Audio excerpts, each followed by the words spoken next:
You're about going as rain is falling. Oh, let me go and get my umbrella. You go back inside to get your umbrella. You go outside, sun is shining. No more rain. You're looking for the rain. You cannot find it. Hi guys, welcome back to my YouTube channel. You didn't know it is.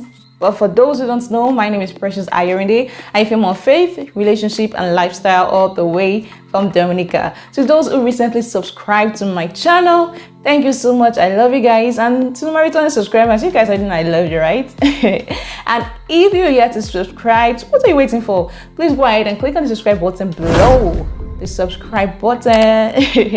And don't forget to turn on your post notifications so that anytime I post, you get it immediately. Okay guys, so the last video I posted on 7 things that shocked me about Dominica, I realized about Dominicans. I realized you guys, you love the video, so I decided to come back with a part 2. But this time around, it is things that shocked me about Dominica as a country and of course the people. So without wasting much time, let's do this.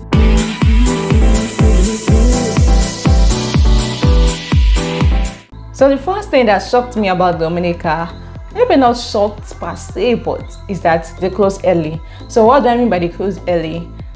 When I came here, I realized by 5 p.m., 4 p.m., 5 p.m. stores are closed, everybody's closing. I'm like, what is going on? Because where I'm coming from, I'm Nigerian by the way. Where I'm coming from, by that time, some people are just even opening, everywhere's still bubbling. If you're looking for the nightlife, Nigeria is the place, okay? Nigeria is the place.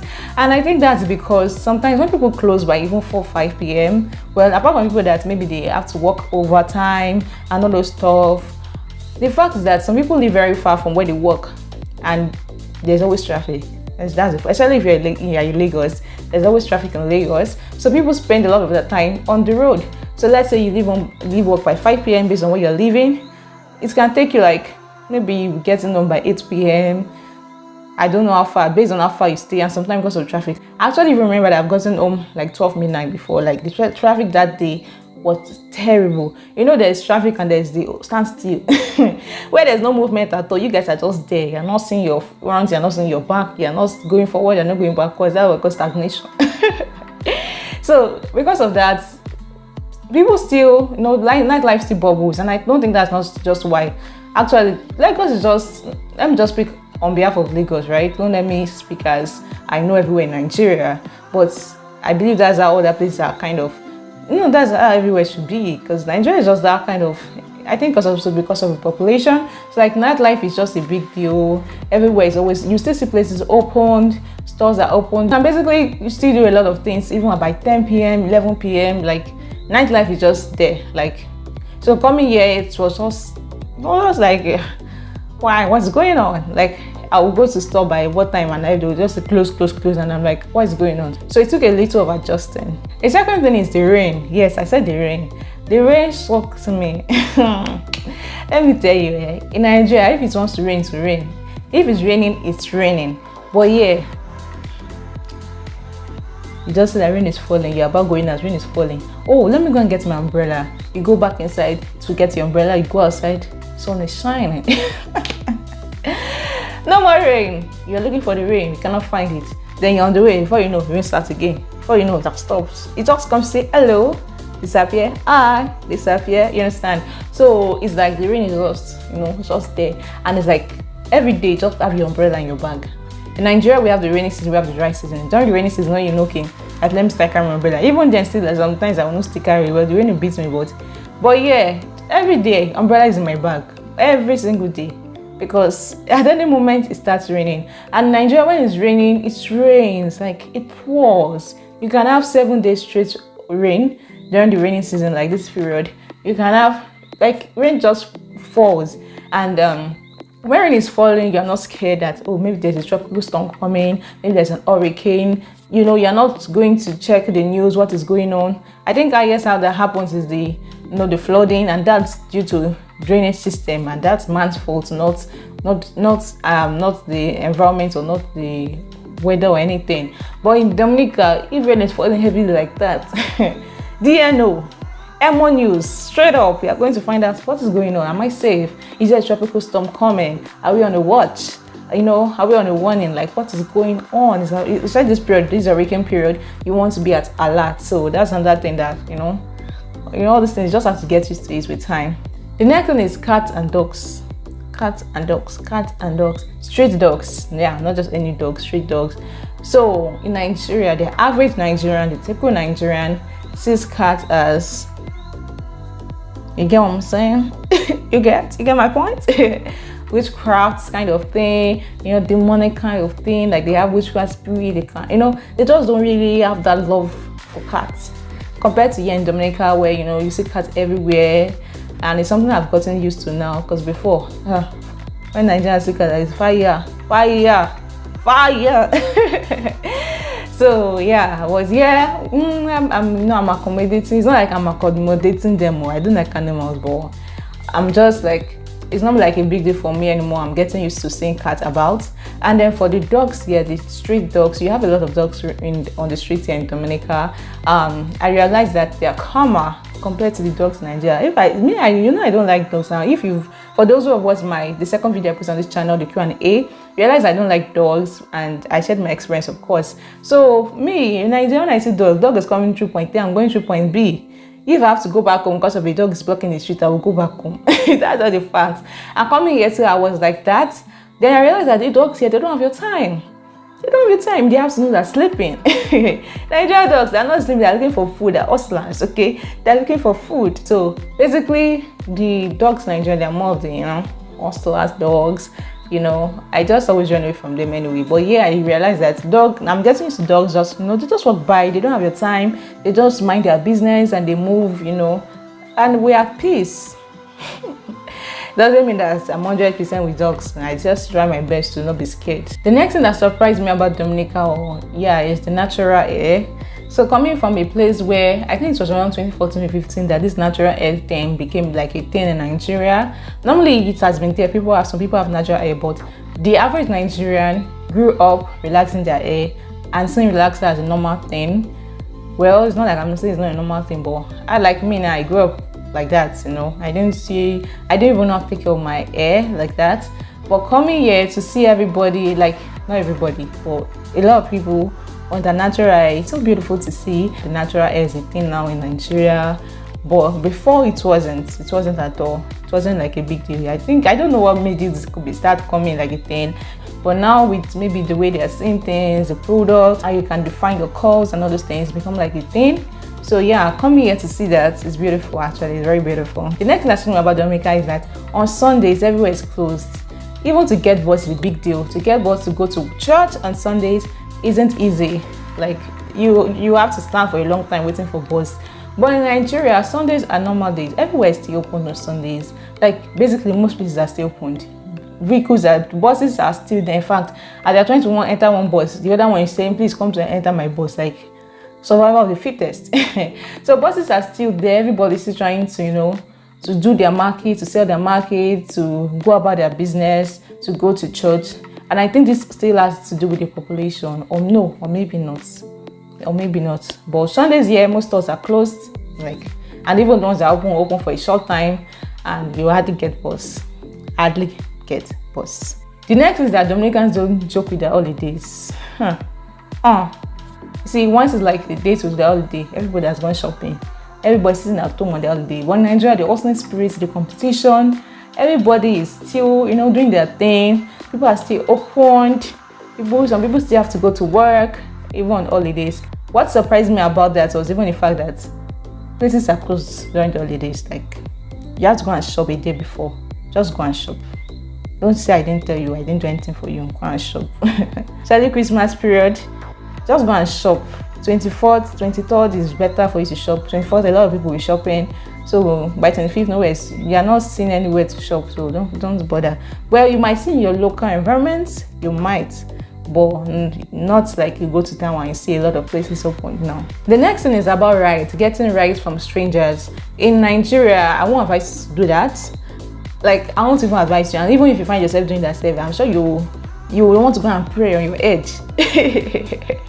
Soak yourself, because there's not going to do ritual to kidnap you. I'm not trying to say that, oh, Nigeria, if you go there, they'll kidnap you. So, you know, these are things that news spread. These are things that now are everywhere. Even in the US, they kidnap people. You understand? At the end of the day, it's human arts. It's we human beings that are wicked. So it's not about a particular location. Yeah, maybe because of population and other things, and the security and other things come together. But anyway, that's not my point. My point is just that it's not safe to just enter into a stranger's vehicle. But yeah, in Dominica, especially on Sundays where you don't get vehicles, people stop for you, you take the ride, and I think it's safer here. That's what I do sometimes when we don't get it. Most of us do, and we are safe, right? But in Nigeria, I'm sure we'll probably not try that. And most times you actually even get vehicles even on Sundays and other days. It's just for rare days when you're stranded, right? But I think most times you'll find vehicles, cabs, Ubers, and all the stuff. Another thing is about using your right hand versus your left hand. So in Nigeria, especially Yoruba culture, they say right hand as more like if you use your right hand to collect things, you're respecting the person compared to using your left hand. And also the Ghanaians are like that. I noticed that when I watched one of these vlogs of recent, Woody Maya was saying, because it's a Ghanaian YouTuber, African content creator, and he said about the same thing, they believe the same thing in Ghana. So they believe that when you're collecting something from someone, use your right hand, giving someone something, especially someone older than you. Don't use your left hand. But I don't think they care about that in Dominica. I've not seen anybody talk about that or emphasize that. Sometimes people give me something, I want to use my left hand, actually just change it, you know. And I'm like, does it really matter here?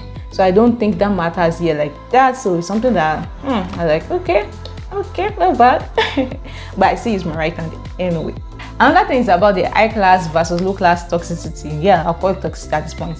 The iPhone versus Android competition or toxicity, because in Nigeria, I don't know why this Gen Z or Gen Z generation have made it a big deal. Oh, you're not using an iPhone, so you're not my level. I don't want a guy that uses Android, he has to use iPhone. Oh, I just bought an iPhone, everybody will, yeah, everybody, you know.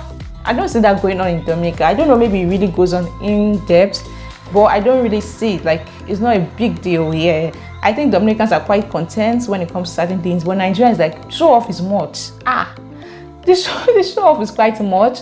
And then the toxicity when it comes to classes, like there's some jobs you do here in Dominica that it doesn't matter. People still treat you the same thing. Your pay is still very good and everybody's okay. People still respect you. But in Nigeria, those jobs are seen as low class jobs. Those jobs, people don't respect people when they're doing jobs like that. People treat them anyhow. Actually, maybe even some of those people they're working for. So it's like it's quite toxic, and the difference in the classes sometimes just too much. And I think it also has to do with the pay, because people are not really paid well when they're doing certain jobs compared to here in Dominica. Another thing I want to talk about is the fact that one thing I really love about Dominica that surprised me that, oh, this is something they do, is that high schoolers can actually work, at least do part-time jobs or something. Like, you don't have to have a degree to get a job that will pay you well. I think that's my point. So the next thing is we talked about it in the last video, okay? So, but please let me just say it again. Well, in another form, we're talking about the pepper. So basically, the ramen here don't have pepper. So in Nigeria, we have the Indomie, we have Golden Penny, we have various types of ramen. Or what is it ramen? What's the general name for ramen? Is it ramen? Anyway, we have the noodles. I think it's called noodles. So basically they have pepper in them. But yeah, when I came here, I opened the ramen, no pepper, just Maggi, no pepper. I'm like, why? Those Nigerians, those making a sense Nigeria, they know that you have to put pepper in it, okay? And even after you put your pepper in the seasoning cube, like seasoning packet, they divide it, they put Maggi and pepper the other side. We still put our pepper when cooking. So when I came here, it's just something I had to get used to and just make sure that I add my own pepper. The next thing is grating when you enter bus. I almost forgot to talk about this. For that one, Nigeria, when you enter vehicle, you enter your vehicle, you enter the bus, you enter the bus. You know, you enter, you sit down, you move, you face the front. But here in Dominica, you have to say good morning, good afternoon, good evening. You have to greet when you enter the bus. I think maybe on one or two occasions when I was like maybe leaving my house to my main bus stop, they actually entered a vehicle where I had to greet. But apart from that, I don't think I've had to greet anybody has to greet me. Everybody's just facing their front. See, we're just looking for the way forward, you know. Everybody's just busy, occupied. The competition is there. You have a lot to do at work, you have a lot to do at school, you are going to face traffic. People are upset about traffic. Nobody has your time, okay? Nobody. So it's like, it's a beautiful thing actually to see in Dominica. You know, you have to say good morning, you have to say good evening. But Nigeria, where's your front, Benny? So the last thing I'm going to be talking about that shocked me or surprised me about Dominicans this time around is that I don't think you guys understand when we say well done. Like, that's happened on several occasions where maybe someone will be doing something and I'll be like, well done, well done. So in Nigeria, when people are doing things, well done is like telling them, oh, you're doing a good job, keep it on. It's like an encouragement and like an appreciation, do you understand? But yeah, I realize that people don't understand when I say well done. And I have to start explaining that I'm trying to tell you that you're doing a good job. So now I just say good job or I just feel quiet, but that's good job. It's just sounding strange. The well done just seems better. It's like people just expect that well done. Someone can make your hair, be like, oh, well done. It's just like an encouragement. And for the Yoruba culture, we can greet, oh, eku this one, eku ewa, eku this thing. Like the eku like meaning well done on this, well done on making your hair, well done on making her hair, well done on doing that. Like it's just it's a general thing. So coming here and trying to put that here, I realized that it was not really just working for me. And I don't know, maybe there's a better way to say, maybe, well, you're doing a good job, you're doing a fantastic job, but that well done just sounds sweeter. So guys, this brings me to the end of this video. If you watch to the end, let me know in the comment section so I can know that this is the real MVP here. Let me know so I can hype you up, okay? Thank you guys so much for watching. If you're yet to subscribe, what are you waiting for? Please go ahead and click on the subscribe button below and turn on your notifications so I enter my post, you get it immediately. And also don't forget to like this video, give it a thumbs up, comment below, explore the comment section, you know, engage the comment section, and I'll see you guys in the next video. Till then, I still remain Precious Ayorinde. From me to you, it is bye. Another thing is about the high class versus low class. I said class.